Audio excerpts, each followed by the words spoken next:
over COVID-19 in East and Southern Africa. I'm Wayne Sharp, a health media specialist with the Internews Rooted in Trust project. And Internews is one member of the group hosting today's dialogue. It's the Media Task Force of the Eastern and Southern Africa Interagency Working Group for Risk Communication and Community Engagement. My co-moderator is Tole Nyata. Tole is an Internews Pandemic Media Mentor. He's based in Nairobi. We are so fortunate today to be joined by Salim Abdool Karim. Professor Karim is a South African clinical infectious diseases epidemiologist in public health medicine. He's widely recognized for his scientific and leadership contributions in HIV/AIDS and COVID-19. In this dialogue, Professor Karim will discuss the current upsurge in COVID-19 cases in South Africa, what that means for the rest of the East and Southern Africa region, and why this is not the time to relax in the fight against COVID-19. We'll also be joined by Adele Baleta, an Internews health media mentor, who will talk to us about how we as journalists can convince our audience, and sometimes first our editors, that COVID-19 is still an active health crisis and that we need to keep producing accurate and current information on the disease, even if safeguards have started to become relaxed and things seem to be going a bit back to normal. Of course, as always, our purpose is to ask or to answer the questions that you, the journalists, have for us. So please type your questions in the chat box and we'll be sure to ask them of our experts today. Co-moderator Tole will monitor that chat box and he'll share your questions with the speakers during this dialogue.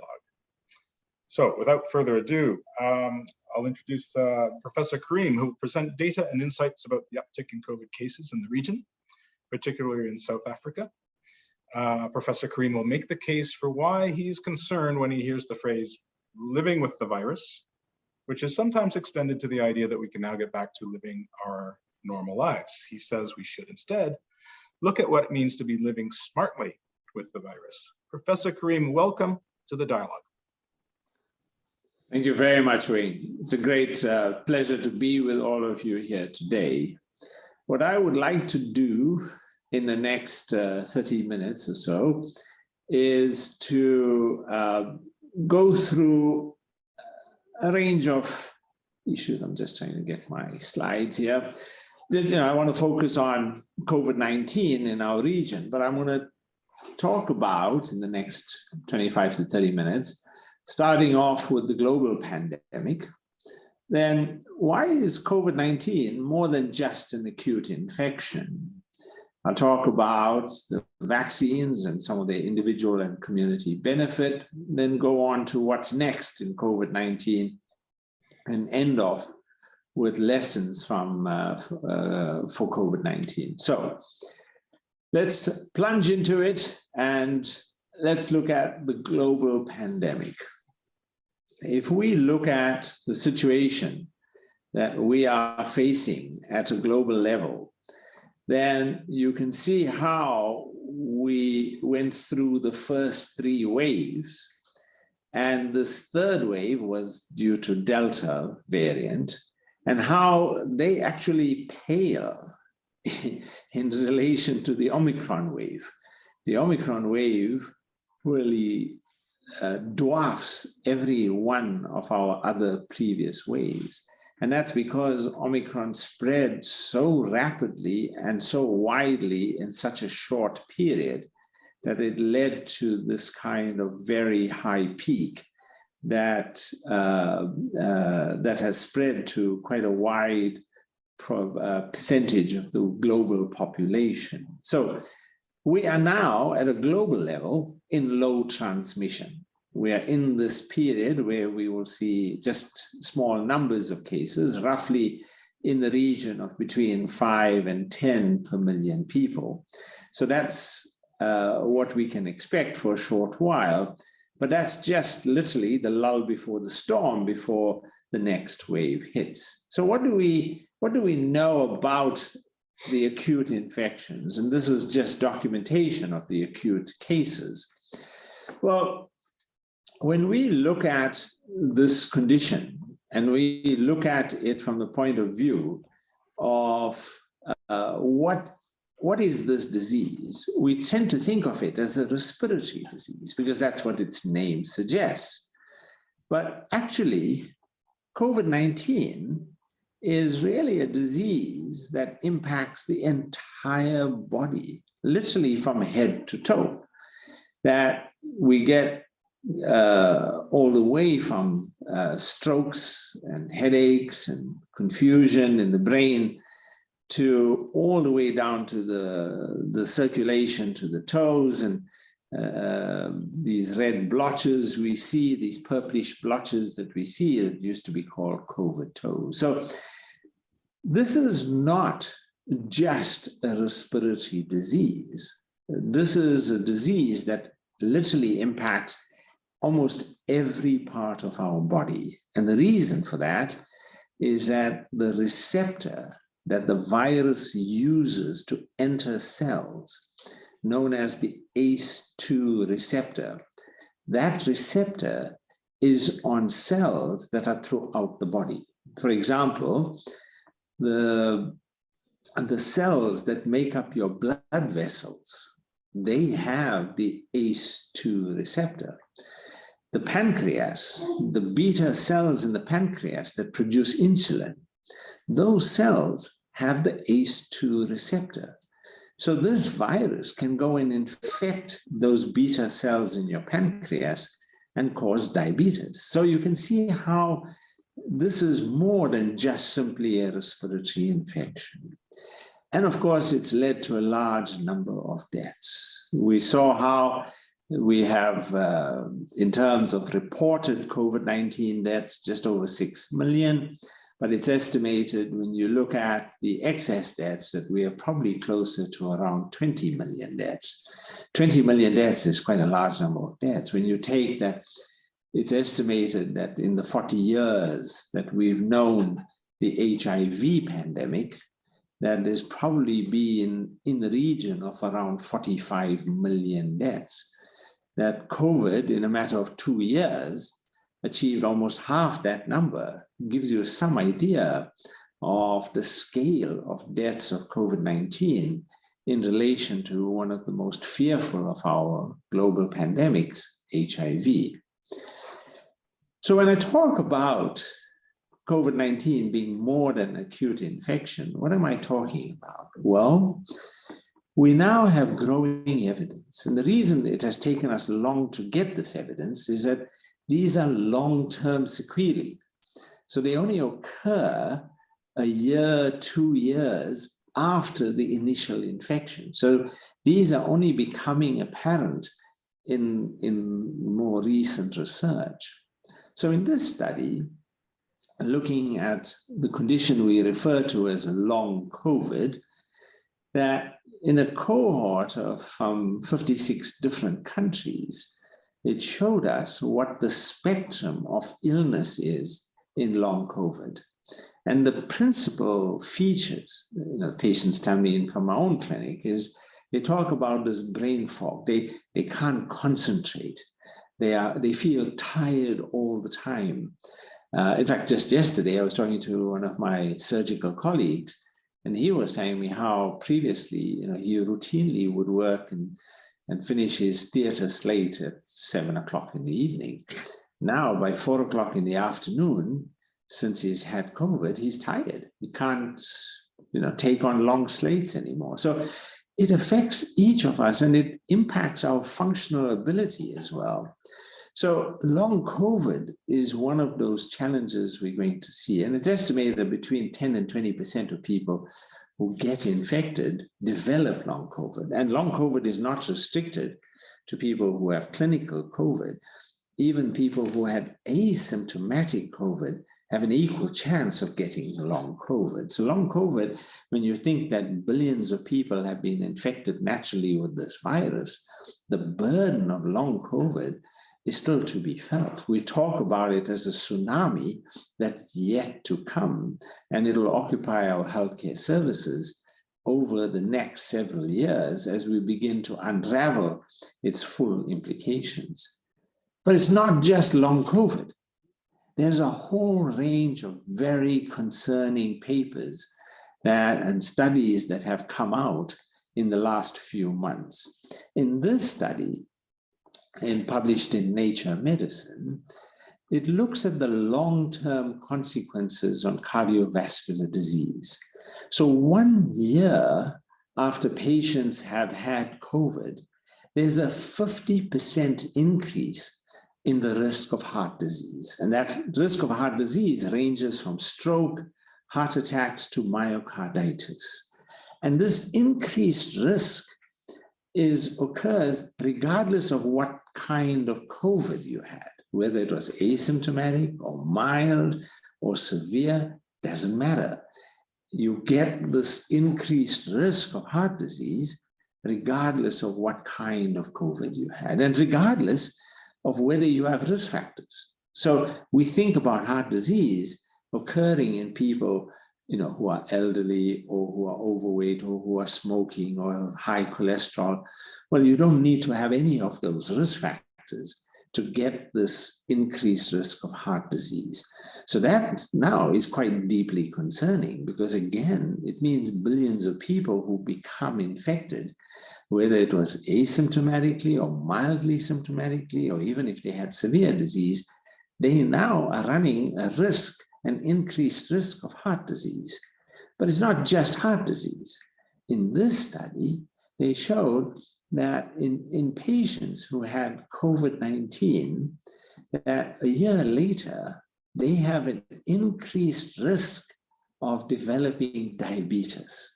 Not just diabetes, but also hyperglycemia, which is pre-diabetes.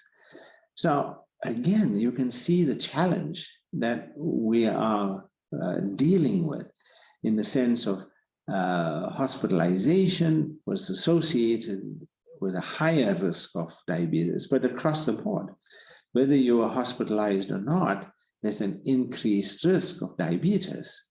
And if you look at this study, which was one of the most concerning that I have seen, study from the UK where they did brain scans, and these were 400 patients who had COVID in between the two scans. And in this particular study, the participants get a brain scan every 6 months.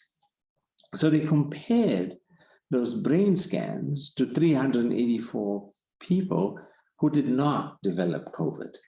Of the 401 that developed COVID, most of them developed COVID asymptomatically or with very mild symptoms. So none of them were hospitalized. And what they showed was that in these patients who developed COVID, they lost brain size. They have smaller brains than people who did not have COVID. And they've lost, in particular, they've lost gray matter thickness. If you remember from high school biology that your brain is made up of gray matter and white matter, and that your cells, that the neurons that do the work of the brain are largely in the gray matter. And they showed that there's an up to 2% loss in gray matter thickness. And they also showed that individuals who had had COVID were less able to complete complex tasks. So you get some idea of what we're dealing with, that this is not just an acute respiratory disease that's leading to a few people dying. This is about a disease that's over the long term, has huge consequences for diabetes, for heart disease, and now for neurological illness. So when we think about this disease, we also need to just remember that it's not just about being an infection. It has had major impacts across the globe. And I've just chosen 5 of those impacts to highlight. The World Bank has estimated that COVID-19 has added about 150 million more people into the extremely poor category. The World Food Program estimates that 161 million people are now food insecure and going hungry. And then, of course, we've seen how COVID-19 has created other epidemics, in this case, the infodemic. And we've seen how COVID-19 has led to political instability and protests across the world. I've just chosen to use a picture of France, but it has impacted many countries across the globe. And in many ways, COVID-19 has been an opportunity and has highlighted the disparities we see in our society, whether they are by race or gender, or by access to the internet or vaccine access. All of these disparities at a global level have been highlighted by COVID-19. So I hope I've given you a sense of COVID-19 is not just an infection. It's not just an acute infection, and it's not just a respiratory infection. It's much, much more than that. So now let's look at vaccines. And here I'm going to talk about the 5 benefits of COVID-19 vaccines, 4 of which are individual benefits. In other words, they are benefits that accrue to the vaccinee. And one of those benefits accrues to the community, not just the vaccinee. So the 4 individual benefits is that COVID-19 vaccines have been shown to decrease asymptomatic infections, they decrease clinically apparent infections, they decrease severe infections, hospitalizations, and deaths, and they decrease progression to long COVID. From a community point of view, individuals who are vaccinated pose a much lower risk in terms of a lower secondary attack rate to the people they come into contact with. Now, all of these 5 benefits are impacted and vary by the type of vaccine that you've used, by the time since you've been vaccinated, by the variant that is circulating at the time, and by whether you have immunosuppression or not. But let's look at these 5 benefits. So here I'm presenting to you data from the original Pfizer vaccine trial, which showed that 2 doses of Pfizer vaccine reduces asymptomatic infections by 66%. And of course, the original trial showed that the Pfizer vaccine decreased clinical infections, in other words, where patients develop symptoms, by 95%. So it's highly effective in preventing clinical illness. But we know that these efficacies are also influenced by the variant that we are dealing with. So if we talk about the original trial that was done in the US, actually it was done in several countries, but the US was one of the major countries where it was done. It showed a 95% efficacy in preventing clinical illness. But that was against the D614G variant, the variant that was present throughout the world during the first wave.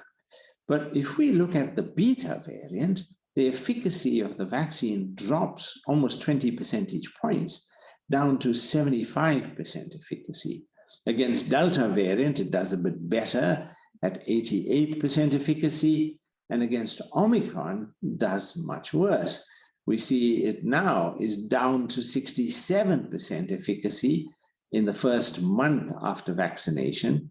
And if we look at individuals who receive 2 doses of Pfizer vaccine, 6 months later, we see very low protection, down to 9%. But if you take an mRNA booster at that point, it goes all the way back up to 75%. And that's one of the reasons why we encourage everybody to take a booster, because it gives you good protection against Omicron. Now, if we look at the ability of vaccines to protect and whether they are effective over time against severe disease, hospitalization, and death. So let's look at, and there's actually mountains of data on this. I've chosen to take the study from New York State. And I took that because it's a very large study and focused on the group that we are most interested in, which is the elderly. So in 8.8 million individuals, they looked at the efficacy of the 3 vaccines, the Pfizer vaccine, the Moderna vaccine, and the Johnson & Johnson vaccine. And what they showed is that the efficacy of the vaccine at the period shortly after vaccination is uniformly high, 97%, 95%, 86%. But even 4 months later, the vaccines retain most of their efficacy against severe disease, hospitalizations, and death. Well, in this particular study, they looked at hospitalization and they looked at severe disease. Let's look at the data from the US CDC on deaths. And I think this diagram, says it all. It says far more than I can in words.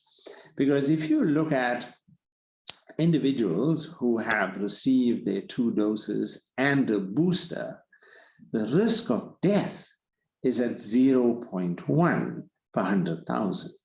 Compare that to unvaccinated individuals, where it is 7.8 per 100,000. In other words, if you are unvaccinated, you run a 78 times higher risk of dying from COVID-19 than if you've had your 3 doses of vaccine. That just says it all, the importance of vaccines in reducing death. So we've looked at now that vaccines reduce asymptomatic infections, they reduce clinical infections, they reduce severe infections all the way through to death. But 2 doses of Pfizer vaccine have now been shown in studies. There are now 2 studies, actually there's a 3rd one I've just seen as well. This one comes from Israel, which shows that individuals who are vaccinated have a lower risk of persisting to long COVID. So if you were vaccinated and you got infected, your risk of getting long COVID is about 54 to 64% lower. That's quite a marked impact. Now, this is still very early evidence, and we wait for more studies to emerge, but it's certainly very promising that vaccination not only prevents you from getting infected, whether it's asymptomatically or symptomatically or severe disease, but also reduces your risk of getting long COVID. So let's go now to the community benefit of vaccination. And in this study from the journal Science, it was a study looking at parents. And they compared 2 groups of families. In one group of families, they looked at parents who were vaccinated. And in another group of families, they looked at parents who were not vaccinated.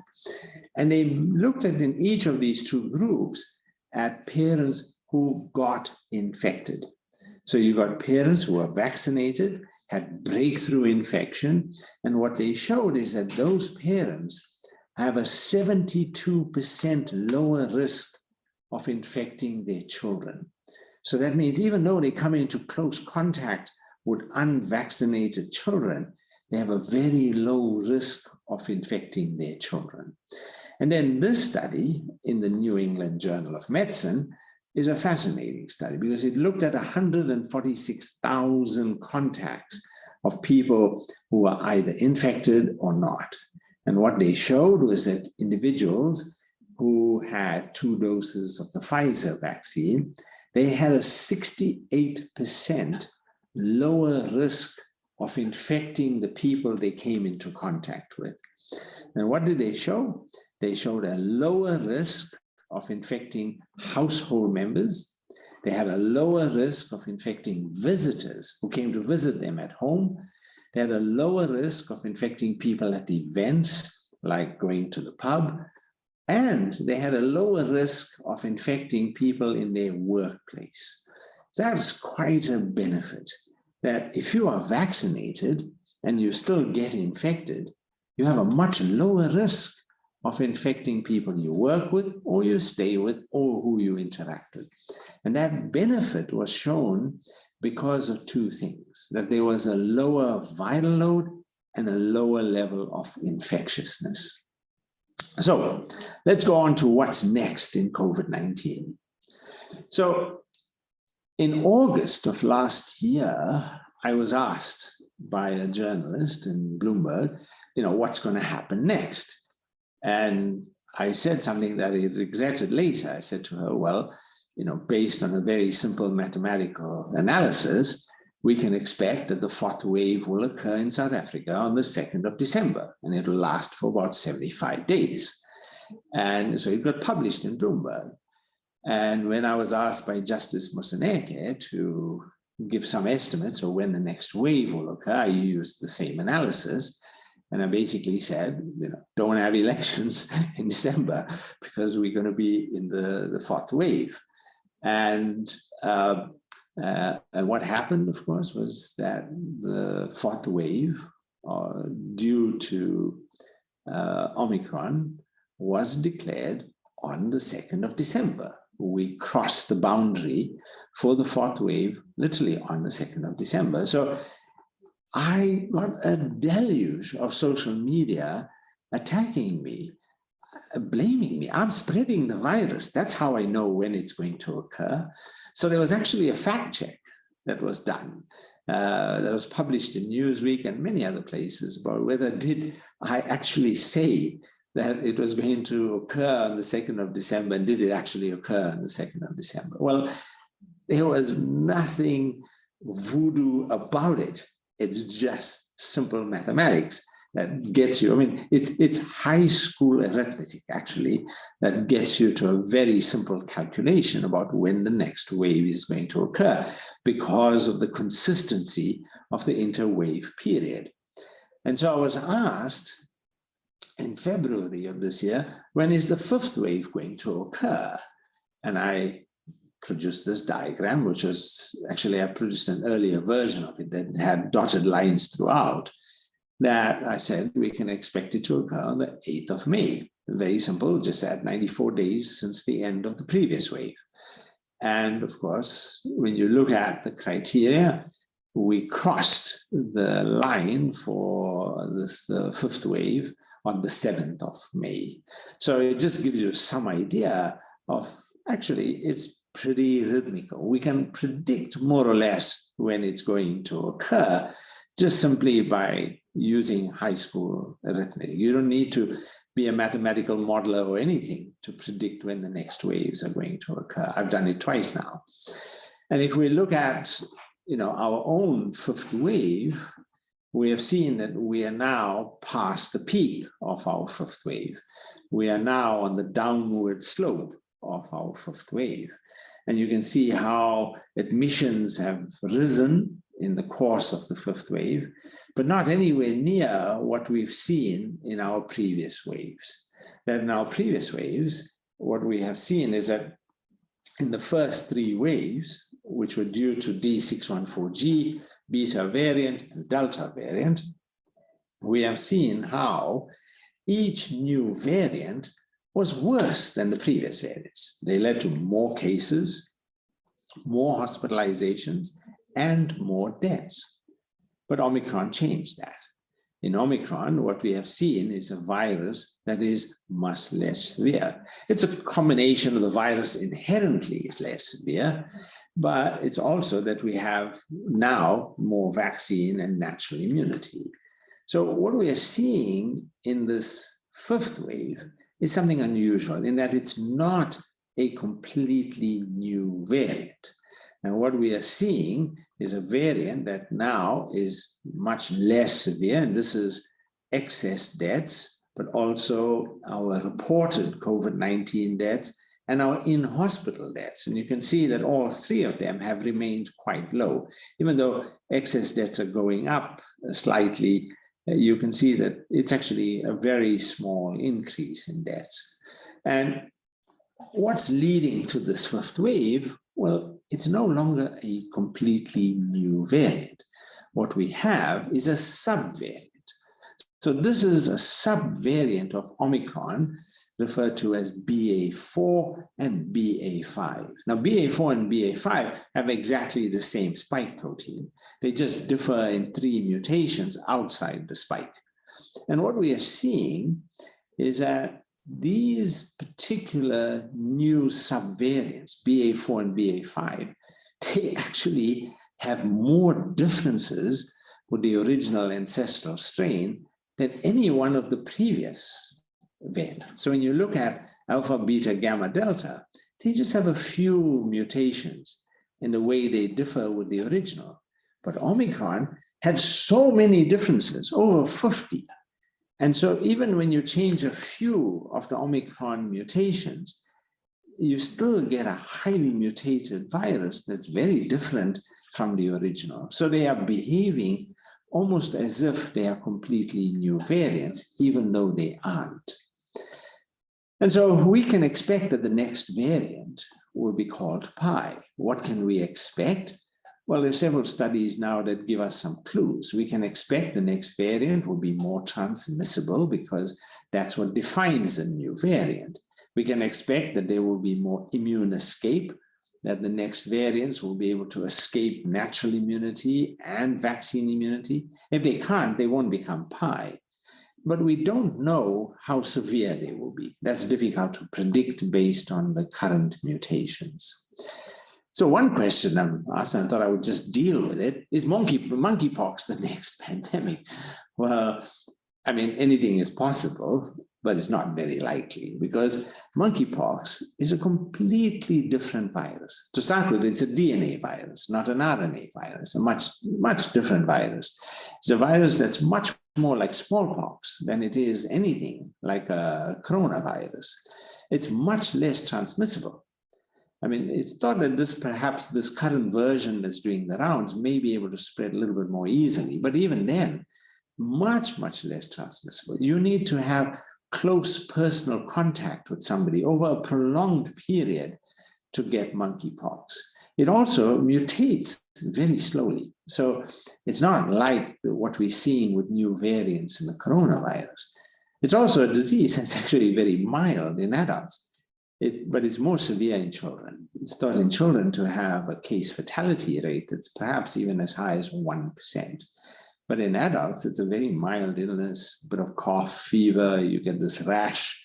It's a bit of it like a chickenpox kind of rash, actually, when you look at it. And we have a highly effective, licensed small monkeypox vaccine that's already available. In fact, the company that developed it licensed it with the FDA back in 2019, before we had COVID. So we don't need to develop a vaccine against monkeypox because we already have a vaccine that's quite effective against it. And of course, smallpox vaccines were. So if you were born before 1970, you're probably protected because you've been vaccinated against smallpox. So only for those who were born after 1970, are not protected with smallpox vaccine. And of course, there's no pre-symptomatic spread with monkeypox. You only spread the disease when you're symptomatic.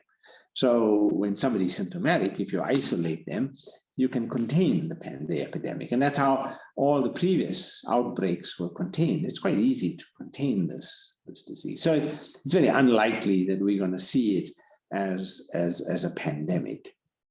So let me end off with lessons from COVID-19. So a key lesson that I have learned from HIV for COVID-19 is the importance of mutual interdependence and shared responsibility.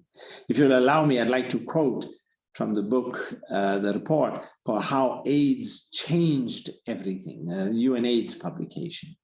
And I'd like to quote, "The AIDS movement demonstrates that with a shared vision, shared responsibility, and through global solidarity, we can change the course of history." And indeed we have. We can provide antiretrovirals in the most remote village in Africa. And then how is that possible? It's possible because of global solidarity. Rich countries made resources available through the Global Fund, through PEPFAR, to treat individuals in the poor countries.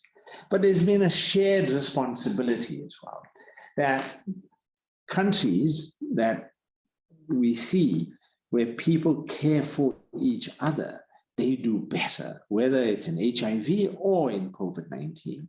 And that translates into no one is safe until everyone is safe. We have to care not only for ourselves, but we need to care for others. Let me translate that a little bit more carefully. So if we look at the overall response, that we had to pivot that response. So initially, we were scared. When you think back to March, April 2020, this was a scary disease. We knew so little about it. All we just saw was people going to hospital and dying, and we were anxious about it. And so there was a need for government action. There was a need for government to give us some guidance. What do we need to do? And so we had stay-at-home orders, we had lockdowns, and so on. But then, as we began to understand the disease better, we understood how to prevent it. We got enough evidence that masks work. We began to better understand aerosol spread and so on. We could now take agency. In other words, we could act. We don't need the government to keep telling us what to do, but we understood that there were public health interventions. Then we needed to move to that next step, which is we needed to act on our own. We needed self-efficacy. We needed to be motivated. We needed to have the power to take that action. But we needed to pivot even further to collectivism. We needed to pivot to a point where we are motivated as communities, the power of collective action. And I've used the word Ubuntu because it captures that sentiment, that I am because you are. I am safe because you are safe.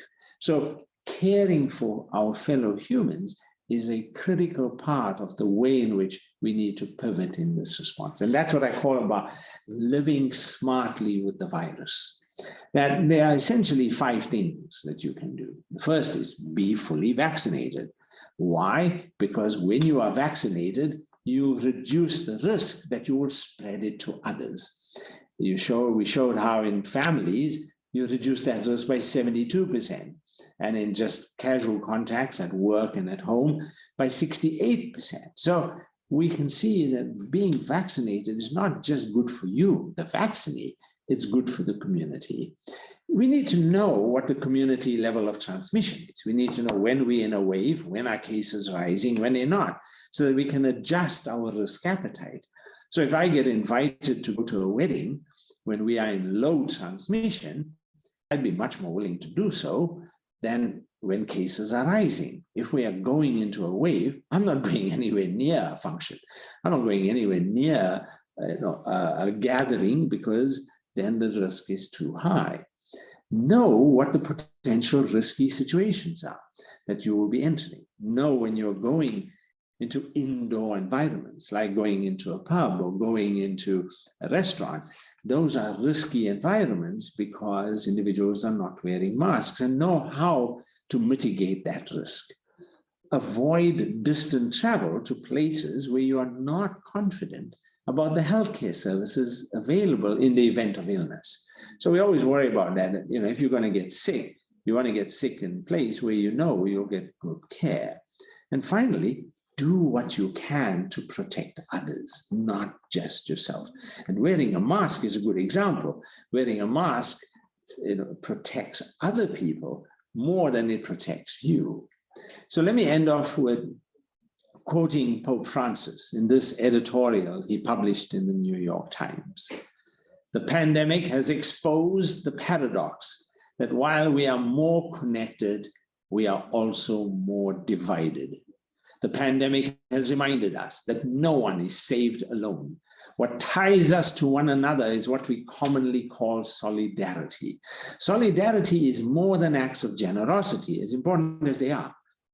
It is the call to embrace the reality that we are bound by the bonds of reciprocity. That is, I am safe when you are safe. One country is safe when all countries are safe. There is no scenario that sees one set of countries controlling and mitigating the impact of the virus while it's spreading rampantly in other parts of the world. This is a pandemic. We have to treat it like a pandemic. We have to act as if we are in a pandemic, and it needs a global solution. Thank you. Thank you very much, Professor Karim. We have a lot of questions. I hope you can stay to take a couple of them. I'll hand over to my co-moderator, Tole Niata. Tole? Yes. Thank you very much, everyone, for joining, and a special shout out to the Measure team that is coming from the All Africa Science Journalism Conference. Thank you very much for joining. We have a number of questions here. And so the issues with uptick.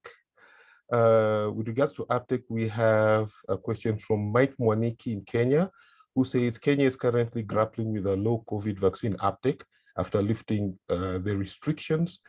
What needs to be done to boost the uptake? And also there's a question with regards to uptake from Charles Kakaire from UNICEF, who asked, beside the uptake data, what else could be done to increase the risk perception of the public? And also a similar question from Caleb Likomeno from Mufumbwe Community Radio, who asks, when numbers tend to reduce, people become reluctant, including the government, to act. What are some of the strategies that can be employed to make sure things are active? Those are questions with regards to uptick, the uptake. And let me ask also, because there are many, please allow me to ask another set. People are asking, in Southern Sudan, Malual Mangwen is asking, there are outbreaks like cholera, anthrax, and meningitis. How do you juggle all these competing health problems with regards to covering and priorities? And there's Nzeimana from Rwanda asking about what are the advances with regards to COVID-19 testing. That will be the first round. Thank you. Sure. I could give a whole talk on vaccine uptake and the challenges. Let's just say, to start with, that in any new technology, whether it's a new iPhone that's on the market, or whether it's a new vaccine that's on the market, that you can split the population up into different groups. And the first group is what we call the early adopters. The early adopters are the people who will go the night before and they'll sleep outside the iStore to buy the first iPhone of the new version. In the same way, you got individuals who are very keen to get vaccinated, and they will go and stand in queues and so on to get vaccinated. So that's your early adopters. The program you need for early adopters is very straightforward. You basically put up a tent somewhere and you just provide vaccines, they will come. And the next group is what we call the early majority. The early majority is keen to get vaccinated. So they will come, they're not as enthusiastic. They're not going to stand from the night before. But if your tent is up, they're going to come. They'll come stragglers, they'll come in during the course of the day and they'll get vaccinated. And that leads you to the next group, which is what is called the late majority. The late majority, they're not going to come. They are not going to come to your tent when you set it up, because not that they're skeptical, not that they are worried about a vaccine, it's just they don't look at it as a high priority. For them, it's raining today, I'm not going to go and get vaccinated. Oh, I'm busy, I've got to do this and I can't. So any excuse, they will procrastinate. But if you actually come to them, they'll take their vaccine. They're not skeptics, or they're not laggards in that sense. And then the last group are the skeptics. And those people you're never going to convince. They have it in their minds that Bill Gates has put some microchips in the vaccine and they're not going to take it for that reason.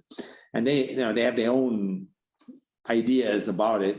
And the more you explain what the facts are, the more they are convinced that they are right.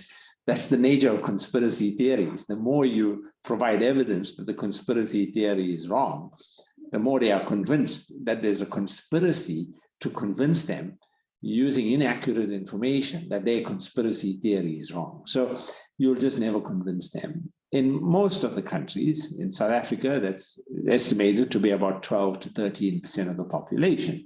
That's the skeptics. So we should be able to get to about 87% of the population. We're not getting to them because we've designed our programs for the first two groups. But the first two groups are covered now. We've got to change our program because we've got to go to this late majority. And that's what South Africa has been trying to do, is to what they call the VUMA vaccines, is they've been trying to go out to where people are.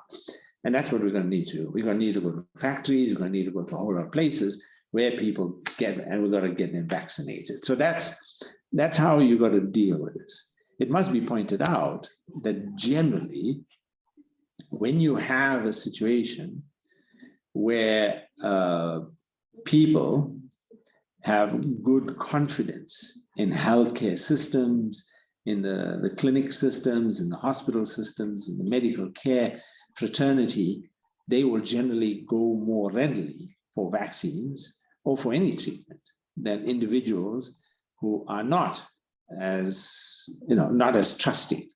So it also reflects a lack of trust to some extent, and that's trust we have to continually build, especially between the government and the population. So I hope I've answered that question. The second question was about priorities. Now, when HIV, in the first 30 years of the pandemic, it basically sucked in all the air, left very little for any other disease. And everybody complained about that. COVID has been even worse. It's like a black hole. It just sucks all the oxygen in.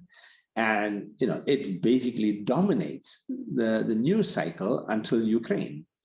So you've got a situation where it's very hard to refocus people when you got something like this that's just, consuming all the available media attention.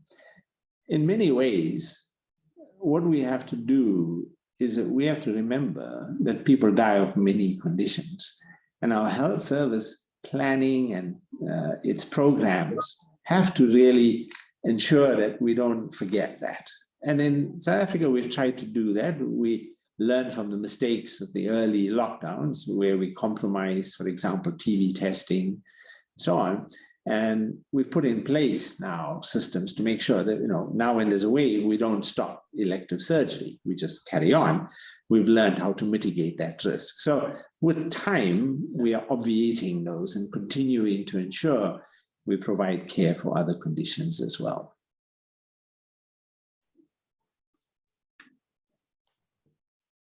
Thank you very much, Prof.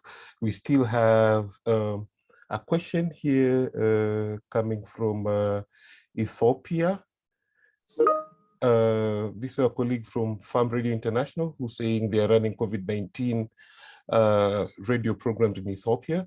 And his question is about the effectiveness of the vaccine with regards to the new mutations.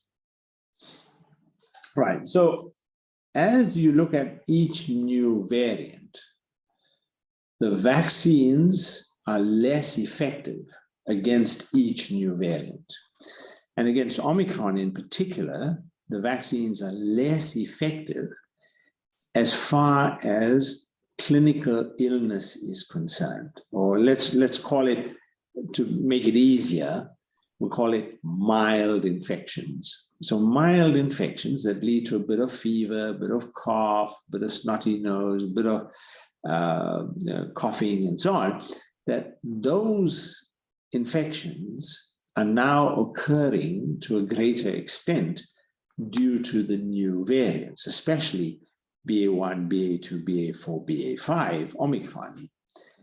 But all of the vaccines, regardless of which vaccine you've taken, is really highly effective in preventing severe infections, preventing hospitalization. Doesn't matter which vaccine you took, doesn't matter when you took it, doesn't matter what the variant is, even against Omicron, all of these vaccines are really good in preventing severe disease. So in many ways, the vaccines work superbly well in preventing severe disease. The variants are now leading to a situation where they're not as good in preventing mild infections. But what we learned is that when you boost them, then they do quite well again in preventing mild infections. But we can't keep boosting people. Certainly, the evidence points to that 3 doses of the vaccine do pretty well. At this point, there's not a good enough justification for a 4th dose, except if you're in the elderly group or you immunocompromised. Those are the only groups that warrant extra doses of the vaccine. For the rest of the population, 3 doses seems to be adequate. Giving a 4th dose, as they did in Israel, didn't really help that much. So that's where we stand. And if taking 3 doses, you can comfortably expect that you will be pretty well protected. Thank you very much, Prof. I want to bring in the other speaker of the day, Adele Baleta. Adele, we have some questions here from journalists. And I have a question from Ignatius Nji from the Eden newspaper, who's asking, what different can we do as journalists to tell the story beyond wearing masks and washing hands to better fight this pandemic? And I have a few questions. This is Kennedy Luhua from 3FM radio station, who asks, what measures can be put in place to curb the pandemic amidst the mist and misconceptions surrounding the pandemic? And we have Alfred James from Nyimba FM, who's asking what more role can the media play in this push to deal with the pandemic? And finally, we have Josephat Mushiri from Kenya, who's asking, how do I convince the nation to protect themselves from COVID-19, given the situation in Kenya, which is the government had relaxed all the COVID protocols? Adele, to you. Okay, thanks so much, Tole. So I think that the first question, I might need your help again with remembering some of the questions, but it was, what can we do in terms of the pandemic beyond just wearing masks? Well, I mean, I think that, first of all, I believe, okay, that there's quite a lot of pandemic fatigue, and certainly in South Africa, and what I've read about from other countries, is that people are not actually wearing masks at the moment, certainly in indoor gatherings. And so unfortunately, it's still an issue that we have to talk about, and it's still something that we need to try and instill in populations and to explain why it's still very important, even if you're vaccinated, to wear a mask, for example, in an indoor gathering, say, for example, and also say, for example, at university lecture halls or at schools. So I don't think that that really goes away, that message. I think that people not wearing masks is all about pandemic fatigue. I think people think exactly as Professor Karim was putting across to us, that, you know, we're not really back to normal, okay? It's about living alongside something and dealing with it.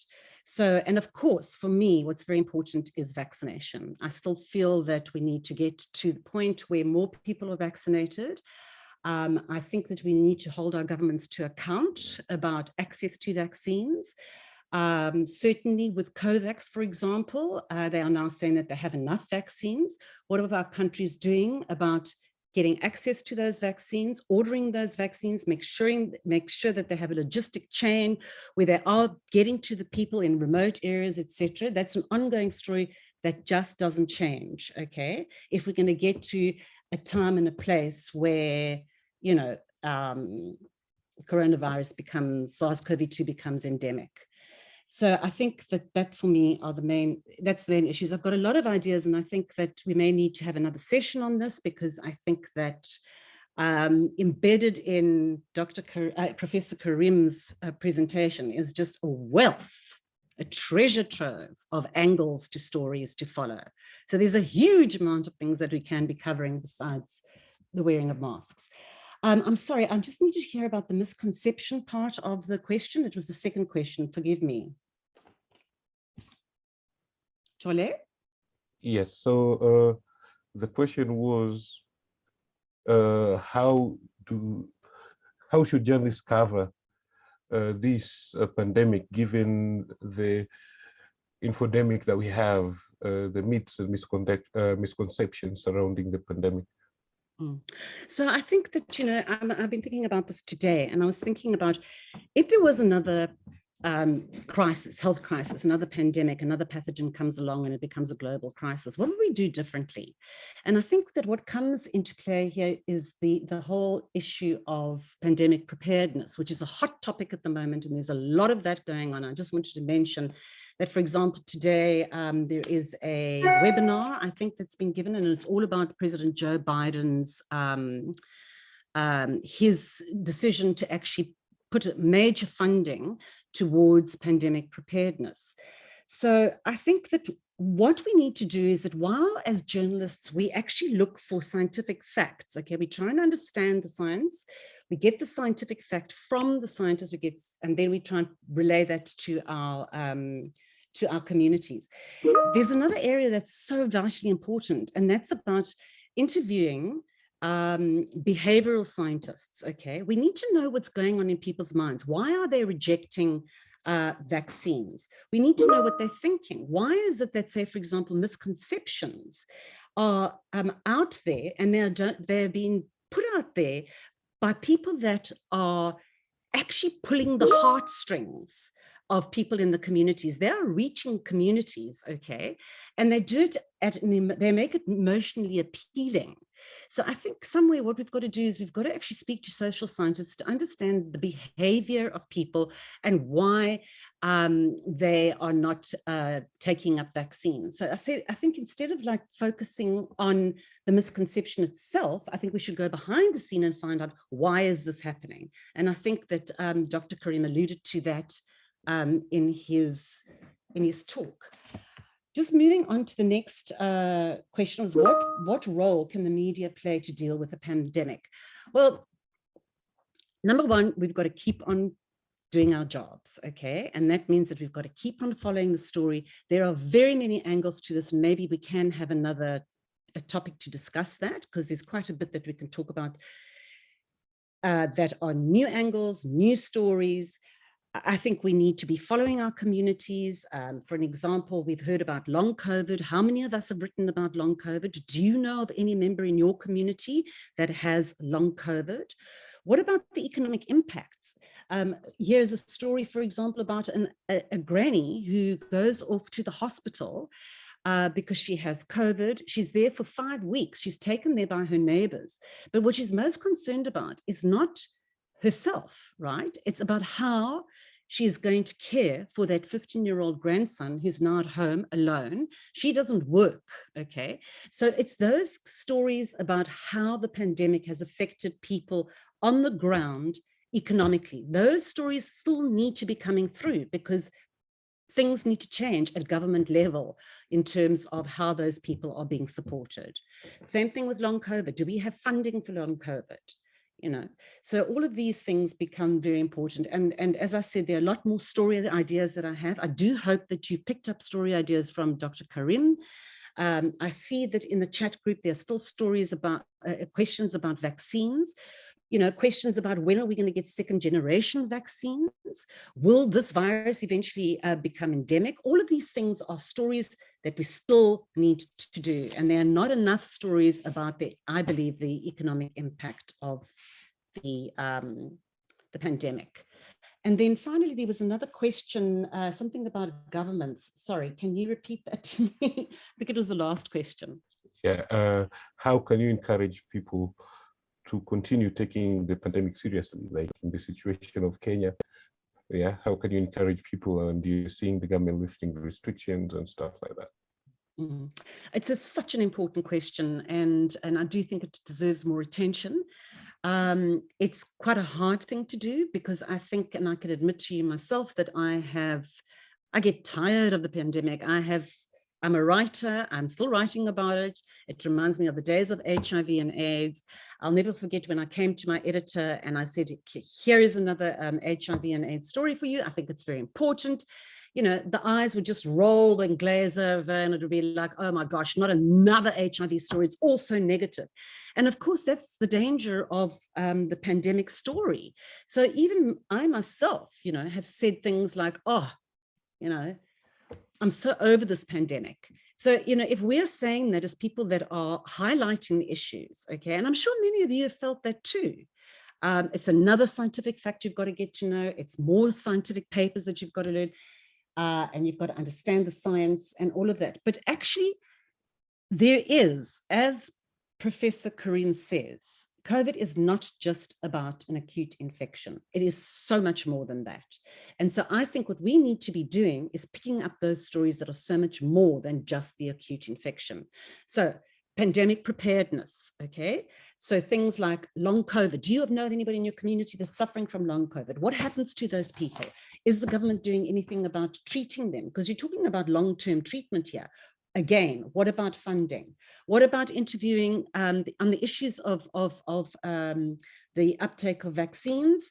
Are you speaking to not just scientists, but social scientists to get a deeper understanding of people and how they react?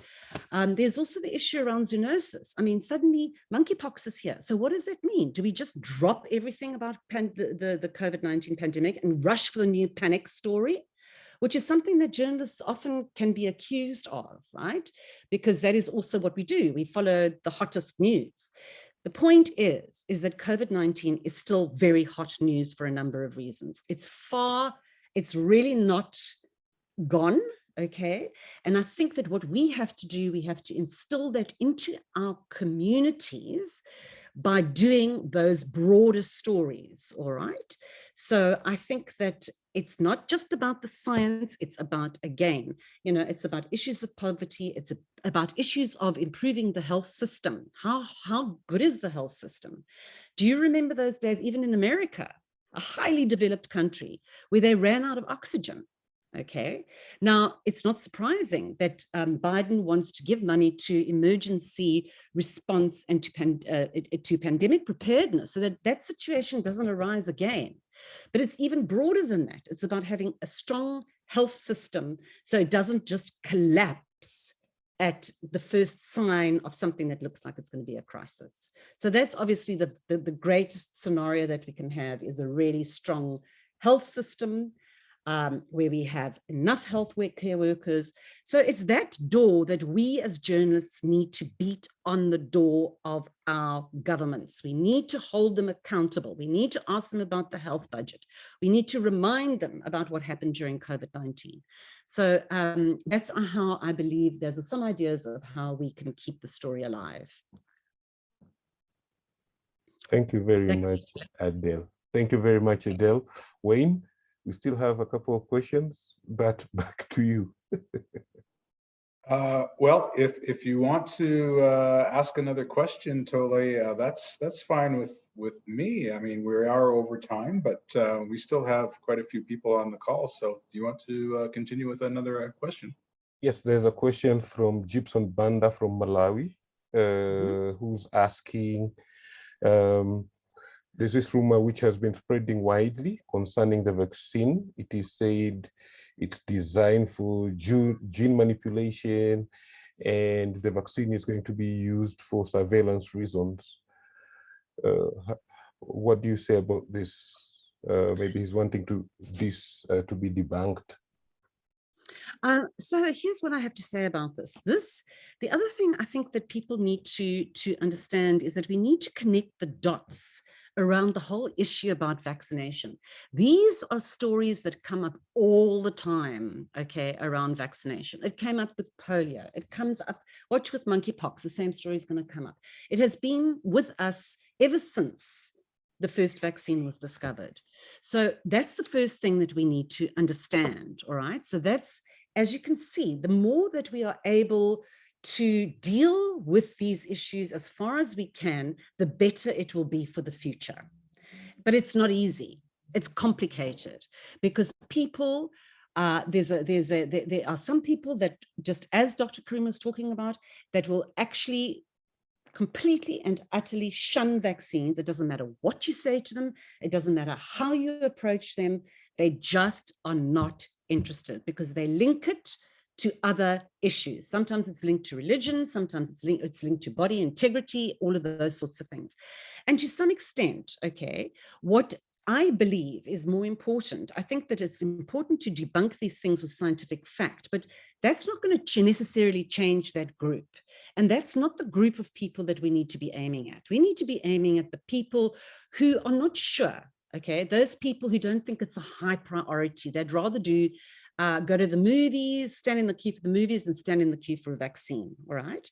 So what I'm saying is that we need to be very strategic about how we write our stories, all right?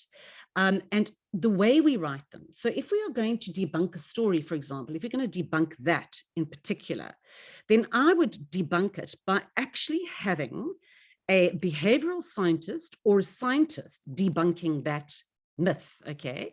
And I would also, the way that I do it, okay, is that I would say, I would mention maybe the myth, but then I would spend a majority part of my story dealing with why it isn't true. Okay, so that's one of the strategies you can use. If you're a broadcast journalist, I actually, to a large extent, and I've made a decision for myself around this because I am a science journalist and I believe in the science. What I normally do is that I don't even entertain an anti-vaxxer, right? I know that's not always easy in, say, for example, small communities, right, where people are part of the community and they need to have a voice on a community radio station, for example. So then you ask yourself, okay, so then how do you handle that? Now, one of the ways of handling that, okay, is that you give way less time to the anti-vaxxer than you do to the person who is, say, the scientist and believes in vaccination. There's another group, okay, and that's again the group that I think we need to be focusing on, and that is the person who listens to that, okay, but they're still not sure, they haven't made a decision yet about vaccination. They are very important people because they're the ones who may decide that they will get vaccinated if they feel comfortable, if they are dealt with in a respectful way, if they are listened to, okay, and many times people they don't go for vaccination because they can't afford it, okay? It may be too far to travel to go to get a vaccine. And they may also just have basic concerns that just need to be heard. So for me, that is the grouping of people. It's the concerns that they have need to be aired and they need to be answered by a scientist, a healthcare worker, somebody that is experienced enough to be able to handle those answers. And in that way, I think that you can get uptake to come, to improve. If a person is listened to and if they are given the correct answers and if they're also engaged with, not in a high scientific jargon fashion, but rather on a one-to-one in language that can be understood. And that's important. As journalists, you need to write in language that can be understood. Thank you very much, Adele. And back to you, Wayne. Thanks, Tole. Adele, I have a theory that if the monkeypox outbreak had happened before COVID, that it would not be making worldwide headlines like it is. Yeah. But is that maybe a good thing? Because is the world now more sensitized to the dangers? And is that perhaps a rare upside to a worldwide pandemic? So I think that's such an interesting observation, because I actually, I think it's a very good observation, because one would want that to be the case. So we would want the fact that we've all learned so much new technology, new technical terms. We've all tried to get to the grips with the understanding of transmission of an infectious agent in a way that I don't think we've ever done before. Right. So, and also in terms of adults, because normally we can have a little bit of an understanding of that around children because of routine children's vaccinations and so on. But I think that there's a number of worries and concerns that I have, and I see things that are repeating themselves. So it is interesting. The monkeypox thing is interesting because although I don't think there needs to be panic, that's very important. So scientists are not panicked about this, okay? As Dr. Karim expressed, it's been seen before, it's been there before, we have a vaccine for it. There's also the smallpox vaccine. that's there. So we are way more down the line, if you like, than we were for COVID-19, right? But what's starting to happen is what happened with the HIV epidemic. And that's around discrimination and stigma. And that is the thing that worries me enormously, because what's happened is that the majority of cases are being linked to men that have sex with men, and actually bisexual men. There is no, people think that that's where it stops, okay? And if you can recall in the early days of the HIV epidemic, the incredible stigma towards the lesbian, gay, the LGBTI community, and that's happening again, and it's happening within the media, very worrying, okay, and it's happening within countries as well. So we really have to watch out for that, and I think that one of the ways of handling that, and so that's definitely a story, you know, which is we've dealt with before, actually.